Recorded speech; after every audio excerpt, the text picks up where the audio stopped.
Buyers beware, it's the most fraudulent time of the year. Thank you for joining us here on CBSN Chicago. I'm Marisa Vedra. Scammers have been wreaking havoc on our wallets for years, but it's hitting especially hard this year. With everything shifting to online, cons are finding new ways to target consumers, making it harder for you at home to keep on top of it all. CBS 2's Lauren Victory and Tim McNicholas have been digging into these schemes for years, keeping an eye on deals that seem too good to be true and telling you how to avoid them. So we wrapped up all of our best tips and tricks to keep your finances and family safe. Whether you're going to the store or purchasing online, COVID-19 means a dramatic change in how we shop for the holidays this year. CBS 2's Lauren Victory lays out the security risks and why there could be a surge in scams this holiday season. Cash was king. Now shoppers are avoiding it like the plague. During the pandemic, we've already seen an incredible growth in the use of contactless. That's the payment method where consumers tap a card or phone at the register, skipping the grimy keypad. Soon, your wallet will go digital.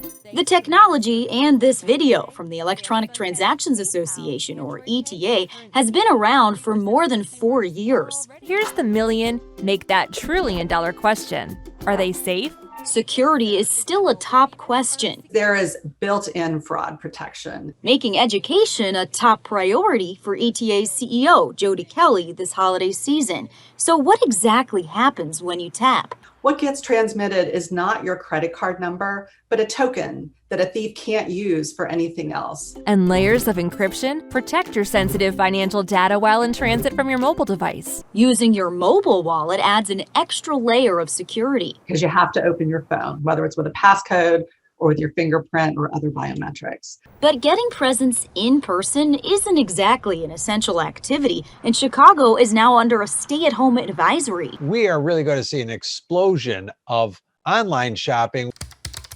And a boom in online scams, predicts Professor Fraud of Governor State University. You've heard it before, but beware of very legitimate-looking emails that seem like they're from a retailer you use. In years past, we could easily say things like, look for grammatical or typographical errors. Now fraudsters are more sophisticated. Look out for tricky cyber alerts. There's been a problem with your Walmart order. If it's a Christmas gift to your dear Aunt Betty, you're going to click on that without thinking because you're concerned about what might be wrong. Another big no-no, don't save your credit card information online or in those apps. It's a pain, but you should type those details out every time you make a purchase. Otherwise, it could be a gift that keeps on giving to hackers. I'm Lauren Victory, CBS 2 News. You just heard from fraud expert Professor Bill Cressy on how scammers are cashing in on exploding demand for online shopping. We wanted to find out more on what's quickly becoming one of 2020's most popular scams, one that Lauren Victory says starts with a seemingly harmless email. You get an email that says something's wrong with your order, but there really isn't anything wrong with your order. It's a scammer. It's a scammer, and a scammer can send out, a million emails. Just using a shotgun approach. Now, because so many people are using Amazon for purchasing, a majority of those emails, though, will probably go to people that did not order something from Amazon. That's okay.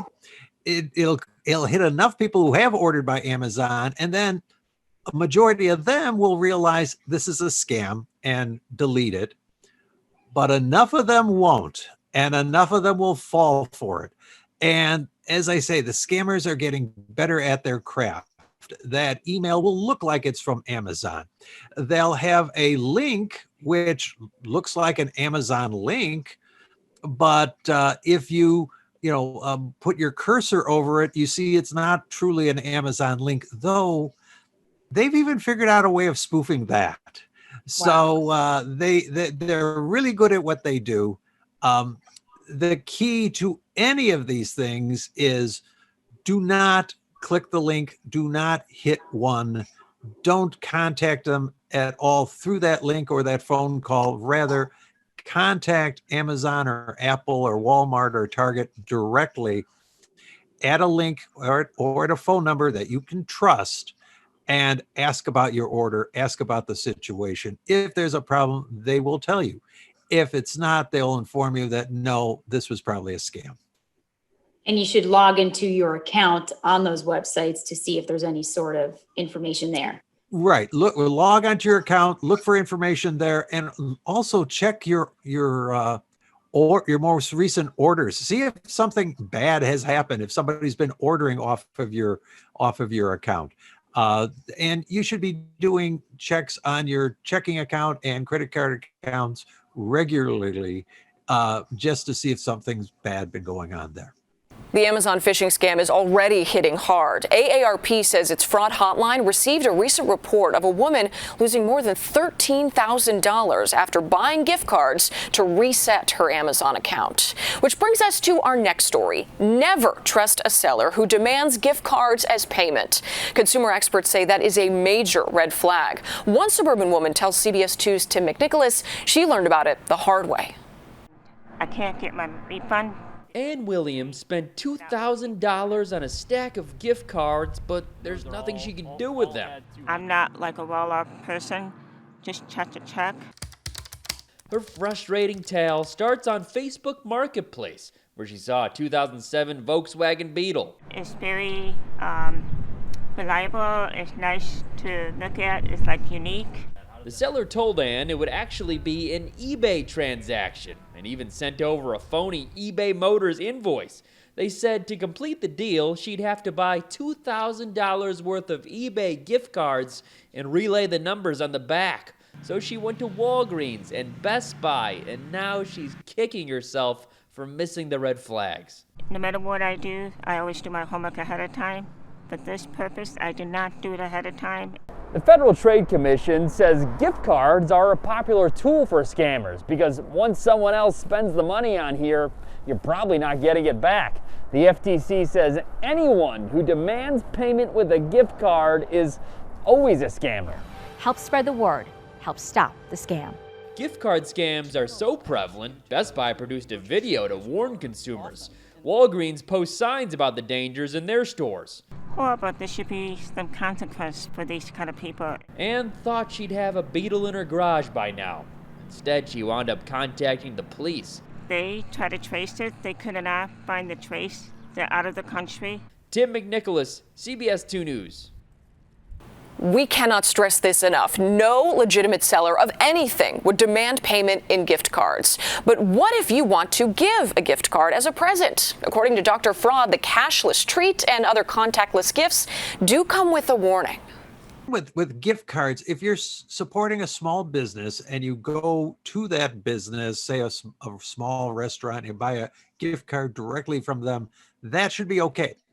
The gift card problem is usually when you go to the kiosk in the grocery store or wherever where the gift cards are there. Gift cards started becoming big. You'll see that there have been some changes since then. One, every gift card will now be in that cardboard container that sometimes it's a bear to get that card out of there, but that's deliberate. Because what the bad guys want to do and what they've done in the past is go to the kiosk, remove a bunch of those uncharged gift cards that have no value on them, and record the account numbers and security numbers off that card, and then put them back on the kiosk. Then the innocent shopper comes along, buys a gift card, puts $100 on it to give Aunt Sadie for Christmas. And the bad guys back at home regularly checking that gift card to see if anyone's put money on it. And as soon as they do, they go and spend it. And so now you'll see gift cards will have that cardboard on it. And they also have a scratch off area, which was developed because of what the bad guys have done. So what you, the consumer, have to do is look carefully at that cardboard. Bad guys have been known to go into stores with a penknife and cut around it to get in there, scratch off that, and get the numbers. So you have to make sure that the cardboard has integrity and that the numbers have the cover has not been scratched off those code numbers, because otherwise Aunt Sadie is going to try using that gift card and find that there's either no money on it, or worse yet, there's $1.50 left on it, and you're going to get written out of the will. So be careful with the gift cards. When you go to buy it, take a look to make sure it's the integrity of the packaging and that and that covering on the numbers is in place. Over the last few months, we've seen several headlines relating to something gone amiss with Zelle or other sort of quick pay apps. What are some of the issues that you're seeing there? Well, Zelle, Venmo, and the other quick pay apps, again, like with every new technology, there's great convenience. It's a great consumer aid. But then the bad guys figure out a way of exploiting it for their own evil purposes. One of the big ones is where you will be sent money and then immediately you'll be sent money on Zelle and immediately get a notice, oh, we sent it to the wrong person, please send it back. And the way this scam works is the bad guys who get your contact information will link their account to a stolen credit card. So, $5,000 goes out to you off a stolen credit card. They contact you, say, send it back. In that time, they've deleted the link to the stolen credit card and put on a link to their own credit card or debit card. So you send the money back, they then get the money. And then when it clears your bank will say, oh, that $5,000 that went into your account, that was on a stolen credit card. We're taking it back out. And right now, that is considered a scam because you authorized the sending of that $5,000 back to the bad guy. And Venmo on their website even differentiates between fraud and scam. And they say, well, if somebody breaks into your bank account, that's fraud. But if you've authorized a payment, that's a scam and you don't get reimbursed for that. So be very careful. The idea of these quick pay accounts was just to transfer money between friends. Try to limit it to just between friends. If you don't know that person, or if it's something you're trying to buy online, be very careful when using any of those. You don't have the protections with those, or for that matter, with debit cards that you have with credit cards. Federal law covers transactions involving credit cards that require the credit card companies to reimburse shoppers or consumers for fraudulent use of credit cards. You don't have that same protection with debit cards or with quick pay accounts. So it's very important that that first of all, you always watch out and always listen to that little voice in the back of your head that says, danger, this could be a scam. But if but your preferred method is the credit card because you have legal protections there that you don't have on these on the debit cards and the quick pays. So that's why I always encourage people to use credit cards. And if they're setting up a Venmo or Zelle account, link it to a credit card because then you've got added protections. You link it to your checking account, especially if your checking account has overdraft protection. They can drain your checking account, and then because of that overdraft protection, they then can start draining your savings account as well, because that's how the overdraft works. It covers your overdraft. So try to avoid doing that.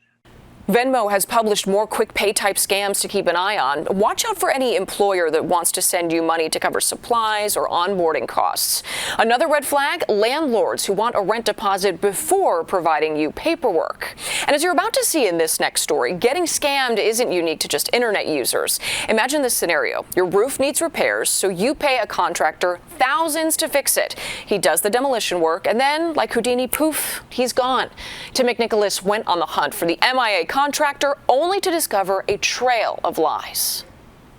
Throughout this year, it's just been so hard. It's been so hard. Tiana Hill grew up in this home. It's where her family took care of her. And when COVID caused family illnesses and financial hardships, she returned to take care of them. I came together to do something good. But things didn't go as planned. Her nearly 100-year-old home, full of family, 15 people in all, and also full of problems. The gutters and the shingles have fell off. The worst being a bad roof that leaks each time it rains, causing caved-in bedroom ceilings and wet walls. Like many homeowners in need of a repair, Hill turned to Yelp. She submitted a request and got an immediate reply from Riverside Roofing and Masonry. They came out the very next day because And the momentum continued. She signed the contract, paid a $4,500 deposit, work all set to start, but Then they contacted me the next day. They said they need $6,500 to start, so we gave them more money. even after receiving the additional $2,000, one of Riverside's owners, Justin Ephraim, pressed her for more, explaining the supplies cost more than anticipated. I'm just in desperate need to get the house fixed. Worried about the leaking roof and collapsing ceilings, Hill agreed. So the family pinched their scarce finances some more. My aunt, I gave everything I had from her retirement checks, my disability checks, my cousin unemployment checks, my paychecks. But the $8,000 Hill had now given him still wasn't enough. The only work this supposed contractor did put holes in her wall. Ephraim asked for even more money, but this time Hill refused and he ghosted her. No answer. Then I contact them the next day, still no answer, leaving voicemail messages, text messages. Worried, Hill returned to Yelp and saw new negative reviews describing scenarios strikingly similar to her own. $2,200. That's how much Riverside Roofing took from Jessica Najjar. She was supposed to get concrete installed in their backyard. Instead, Riverside left her with a big pile of dirt and no answers. He didn't want to talk to us and told us, I can't do this right now. I'm hungover. And then hung up on us. It was the middle of the day.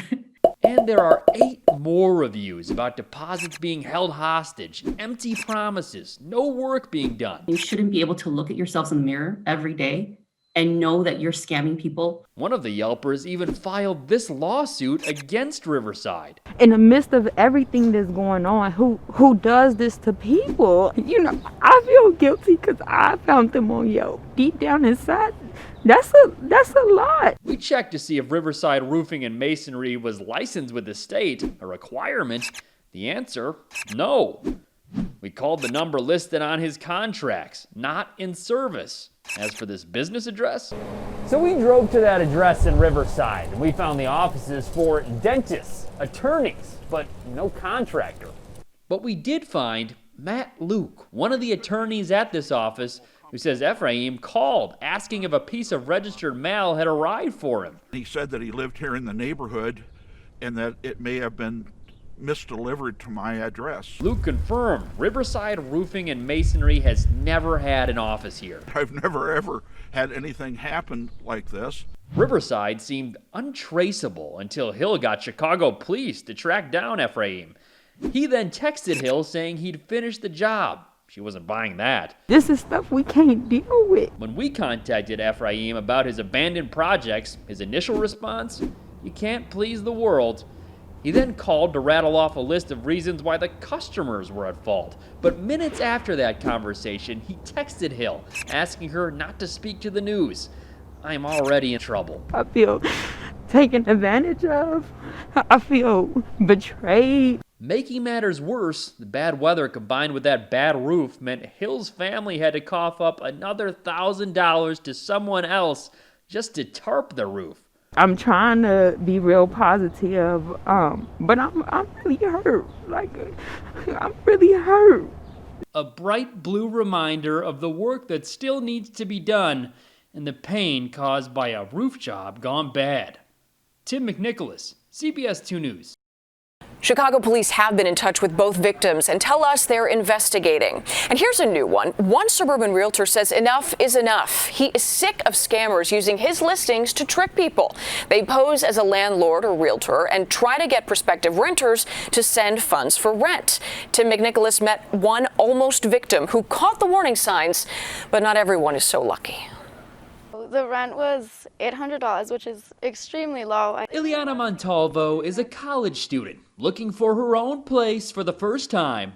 I ended up going on Facebook. I thought if they sell cars and they sell furniture, things like that, like what's the difference with houses? She found a Facebook marketplace posting for this 3-bedroom house in Romeoville, including free internet, according to the poster. Montalvo exchanged emails with the guy who posted it, in which he boasted that all utilities are included with the $800 rent. I wanted to see the house. I wanted to see if they'll let me inside, and then that's when they stopped responding to me. So she drove here and found the name and number of a realtor named Neil Gates. She called him and he said the place is for sale, not rent, and he didn't post anything to Facebook. Gates says a few other people reached out to him over the past week about the rental listing. It makes you feel sick that people are just out there wanting to take people's money. I mean, just sad is how it makes you feel. Montalvo dug a little deeper and dodged a bullet, but Gates says just a couple years ago, someone posted another one of his listings for rent online. He showed up at that house and found a family unpacking a U-Haul. And they were out there, security deposit and first month's rent. If you're dealing with someone who claims to be a real estate broker, you can look up their license on the state's website. Experts say if the listing seems too good to be true, it probably is. Think of what you're doing to other people. These are people who are really looking for a place to stay and they're struggling. It's really hard sometimes to find a good place to stay and you're taking advantage of people. Gates says the house did wind up selling. He hopes the buyers are the only ones paying for it. Tim McNicholas, CBS 2 News. That Facebook Marketplace posting has been taken down. Here's another tip. If something seems fishy, it probably is. And this next story shows how you should always follow your instincts, like one Hanover Park romantic wished he had. He wanted to pull through on the perfect gift for his wife, but instead, he ended up turning to CBS 2 for help. When CBS 2 first messaged the Puppies for Sale Facebook page, "Are you interested in a boy or girl?" they seemed genuine, almost caring. Then they stopped responding. Started to think it was more of a scam. Bobby Walser's conversations went much differently. So how much money are you out? More than I'd like to be. It's in the hundreds. My wife's sitting downstairs with several bags of dog food and new bowls and a new leash and a new collar and no dog. Let's back up. I just did a Google search of puppies near me and the site came up. He bought his other dogs through the internet before. With the COVID-19 right now, we knew we weren't going to go anywhere to pick up a dog. So he bit when the seller promised to deliver the puppy, even providing Walser a shipping confirmation number that says USPS. Problem is, the United States Postal Service tells CBS 2 warm-blooded animals are not shippable. And then upon asking a couple of times, they said, oh, we need money for insurance for the dog also. He admits he went against his gut because he was in a rush. Because it was my wife's one of her bigger birthdays this year and also our 25th anniversary. So I thought I would get the puppy and jump through any hoops that were necessary. We don't know what's sweeter, so it was time to get salty. Is your company a real company? Yeah. We matched the address listed on the shipping receipt to 3 other businesses. We believe that your operation is a scam. From CBS News? Yes, I'm a reporter with CBS News. Every time we take a picture of one of the puppies on the Facebook page, it comes up as a fake picture. Here's an example of that reverse image search using a picture from the Puppies for Sale Near Me Facebook page. The logistics guy told me he doesn't have a Facebook. This man just wants to know if he can get his money back. Ask your client, can you just talk to your client? Our conversation continued over text with some choice words for us. As for Walser, we were looking forward to that time to train a puppy. Summer will be spent chasing down money instead of a new pet. Lauren Victory, CBS 2 News. Walser has purchased a dog on the internet before. His advice this time, make sure the seller has more than a few photos of this pet and beware of websites that are offering multiple breeds. Experts say with so many people staying at home and going online, imposter scams are on the rise. That's when a scammer poses as an employee of a legitimate company and then tricks you into giving them money. One Northside woman says she lost $4,000 to what she thought was Apple's support. Here's Tim McNicholas with her warning. These are my notes. Susan Pullman describes herself as old school. Imagine her surprise when she got what looked like an email receipt from Apple saying she'd bought 1 million coins for a computer game called PUBG Mobile. I don't do gaming. So she tried to call Apple customer service, but she now realizes she somehow wound up with a scammer's phone number too. She says the people on the other end convinced her to send over $4,000 in several electronic payments, and since she technically approved it, the bank won't refund her. He tried Zelle, Cash App, I don't know what any of these things are. He kept on promising me the money will go back, the money will go back. The Better Business Bureau is seeing an increase in those types of complaints of what we call imposter scams. Steve Burness is president of the Better Business Bureau in Chicago. I think it's on the rise because everybody's at home now and online, either work or personally. They're not going out as much. The retail stores aren't full force, and people aren't going on vacation now, so everybody's around the computers now. Burness says people trying to rush you into paying for something or asking you to wire them money should raise suspicions. He says you should verify that you have the right website and phone number for the company you're trying to reach, because scammers can sometimes come up with clever tricks. Back in January, for example, the Morning Insiders learned scammers were able to buy Google ads, so their fake Apple support page appeared above the actual search results. And in the end, they got how much money from you? Just shy of $5,000. I just don't want anybody in this world to lose $20 or $10,000. Tim McNicholas, CBS 2 News. We reached out to Byline Bank and Zelle to ask if there's any chance either could refund Pullman's account, but so far, no luck. And lots are hoping to get lucky this year by finding something that is still on many a Christmas list, the PlayStation 5. It sold out fast, and that's why one Oak Park family thought they hit the jackpot when they found a listing for one online. Turns out, they just got duped. I grew up on the PS1. The PS2. The Iteum brothers are gamers. I also like the superhero games too, and Call of Duty, of course.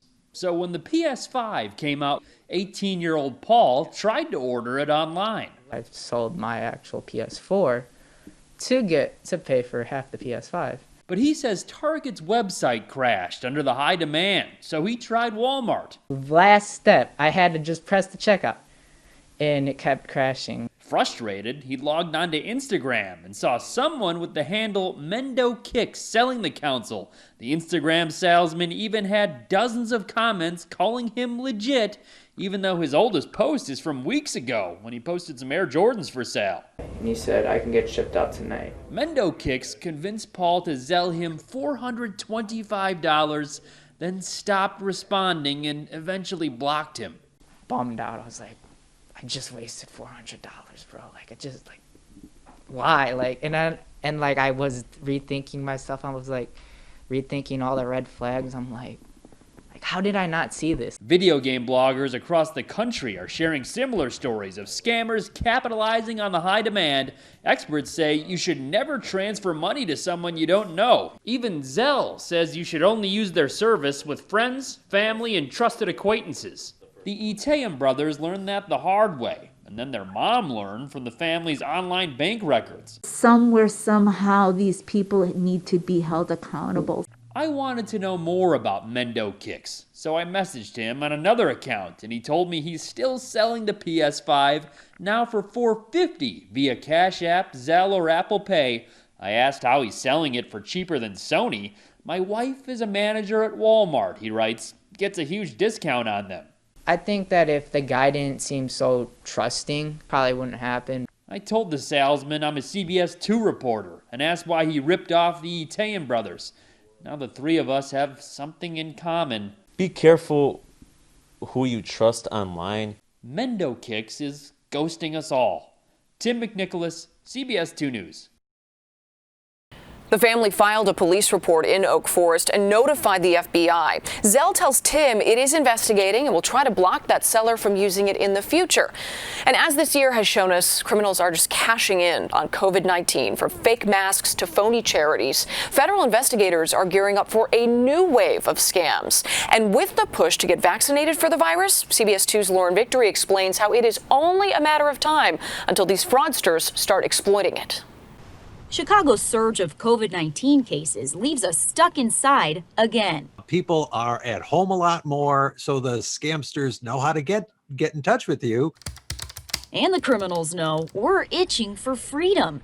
The vaccine is our ticket and their golden opportunity. You can't cut the line, is the point. Scam expert Bill Cressy, otherwise known as Professor Fraud, says bad actors will try to play on our impatience. Insurance may not cover this right now, so you'll need to pay for it in advance. You'll get a shot, all right, to your financials. They're just trying to get your credit card or bank account information from you. The threat is high enough to catch the attention of federal investigators. U.S. Immigration and Customs Enforcement recently launched Operation Stolen Promise 2.0 to target phony vaccines. They're not only on the lookout for spammy websites, they're also on the hunt for what the scammers might deliver. In September, ICE counterparts at Customs and Border Protection busted this shipment of fake N95 masks at O'Hare International Airport. Someone had unknowingly ordered 500,000 counterfeits that wouldn't have fully protected people.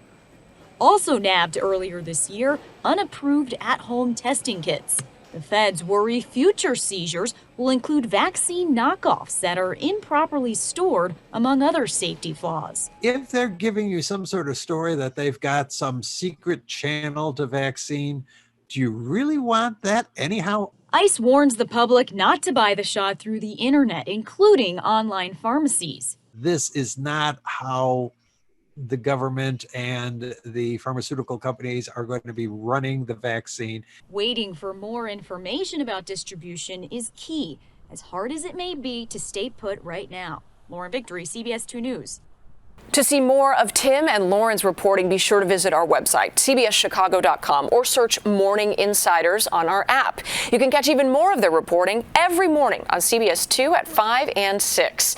If you think you may have gotten scammed, do send an email to cbschicagotips@cbschicago.com or give us a call. Thank you so much for watching us here on CBSN Chicago. I'm Marisa Vedra.